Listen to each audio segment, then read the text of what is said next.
On the left, world-famous Hollywood actor Clint Eastwood, around 1960. His age, 29 years old. On the right is world-famous Hollywood actor Timothée Chalamet in 2019. His age, 24. Both men are fully grown adults, and both are years past puberty. So why does Clint appear to have such a dramatically larger Adam's apple? And before you say it's just the angle. And it's not just these two men. Look through photographs of young men from the 60s, 70s, and 80s, and you start seeing the same strange pattern. More prominent Adam's apples, broader jaws, more visible muscle, heavier facial hair, and young men who simply looked older. Put a 21-year-old from 1960 next to a 21-year-old today, and sometimes it does not look like two men of the same age. It looks like somebody's dad standing next to his teenage son. So what happened? Photography, fashion, genetics? Or has something about male development actually changed? Let's start with the numbers. A man in his early 20s in 1985 produced 120 pounds of grip force. The same aged man today, closer to 100. Across the board, young men had lost roughly 20 pounds of grip strength, up to a 22% drop in a single generation. And grip strength is not a party trick. It is one of the cleanest proxies we have for full body strength, and it tracks with long-term health and even mortality risk. So in approximately 30 years, young men became measurably weaker. Then there's reproduction. Oh yeah. Yeah, that's right, baby. Man, would you shut up? Hi, Jimmy. Just wanted to say sweet dreams. Yeah, sweet dreams. In 2017, a landmark meta-analysis pulled decades of sperm count data from across the Western world. The headline number is the kind that you read twice. Between 1973 and 2011, sperm concentration in Western men fell by approximately 59%, more than half, in under 40 years. And it wasn't just one strange dataset. Researchers have raised parallel concerns around sperm quality, testicular disorders, erectile dysfunction, and other markers of male reproductive health. Which brings us to testosterone itself. One major study tracked men's testosterone across nearly 2 decades and found a generational decline that aging alone could not explain. A 60-year-old tested in the late 1980s had, on average, more testosterone than a 60-year-old tested less than a decade later. Same age, different generation, lower number. Some analyses place the decline near 1% per year, and it's not limited to older men.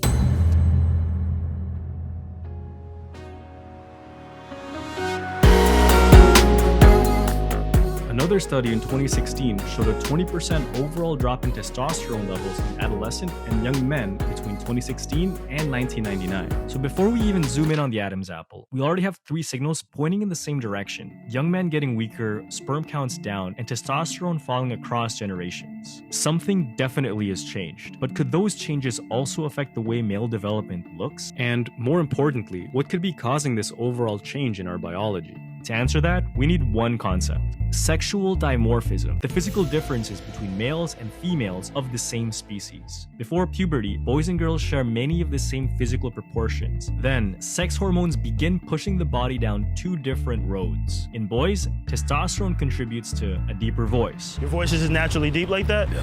How old are you? 16. More muscle, broader shoulders, changes in facial structure, body hair, and bone growth, as well as reproductive development. And the feature that started this entire investigation is one of those traits: the Adam's apple. The Adam's apple is not a separate organ. It is the front edge of the thyroid cartilage, which forms part of the larynx, aka your voice box. Everyone has it, men, women, and children. But during male puberty, testosterone causes the larynx to undergo much more dramatic growth. So as testosterone deepens the voice, it also expands the cartilage around the voice box, aka the Adam's apple. When transgender men begin testosterone replacement therapy, many experience a deepening voice, a kind of second puberty, and the Adam's apple may become more prominent, and many of those structural changes are permanent. That tells us testosterone does not simply change how you sound, but it physically remodels the hardware producing your voice. So from this, we can see that there's a clear link between Adam's apple production and testosterone levels. But it doesn't stop there. Muscle and fat. Men carry more lean mass and less total body fat than women, with more muscle concentrated through the shoulders, chest, and upper back. So are modern men incapable of building muscle? Obviously not. A dedicated man today can build more muscle than the average man from 1960. We have better training information, better equipment, better nutrition, and enough anabolic steroids to create the fitness influencers that we see today. The ceiling is not the problem.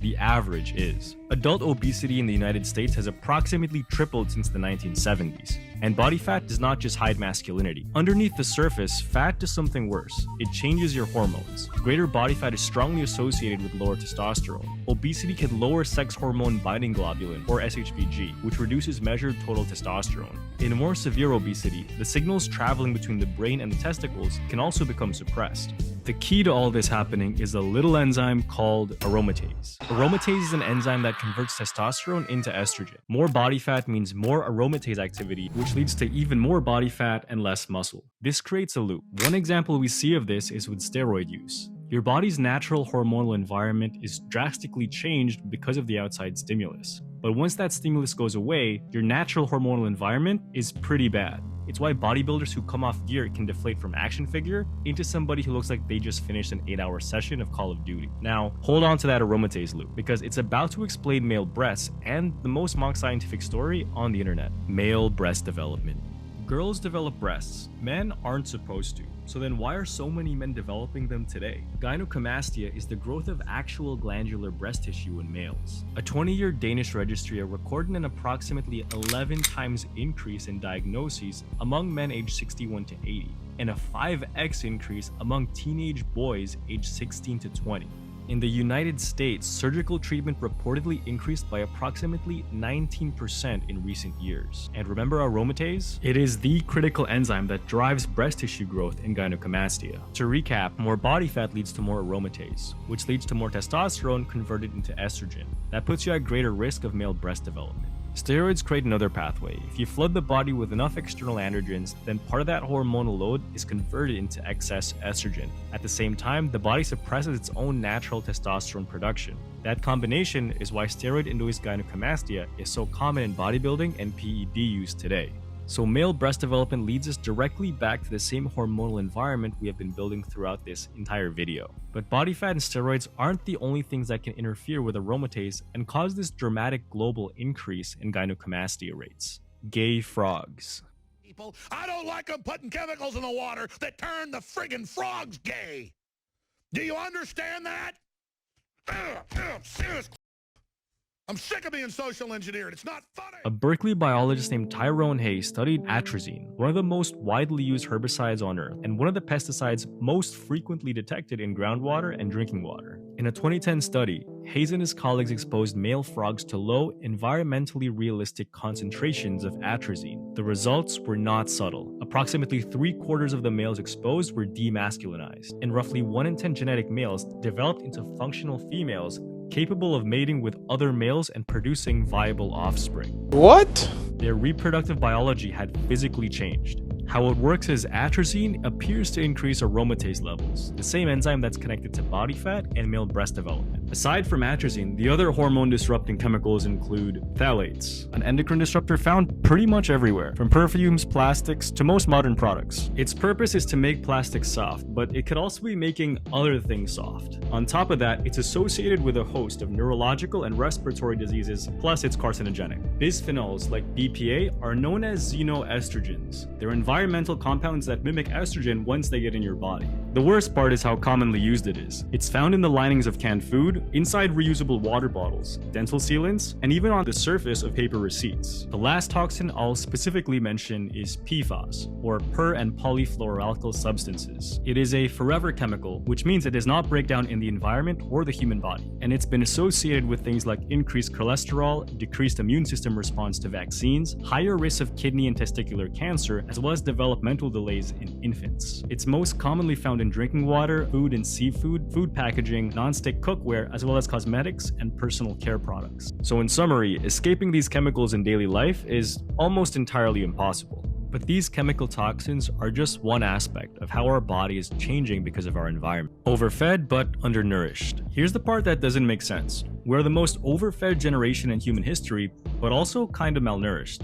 In 2010, it was found that 94.3% of the US population is deficient in at least one essential nutrient. That includes 88.5% of people being deficient in vitamin E, 52.2% for magnesium, 91.7% for choline, 66.9% for vitamin K, 43% for vitamin A, and 38.9% for vitamin C.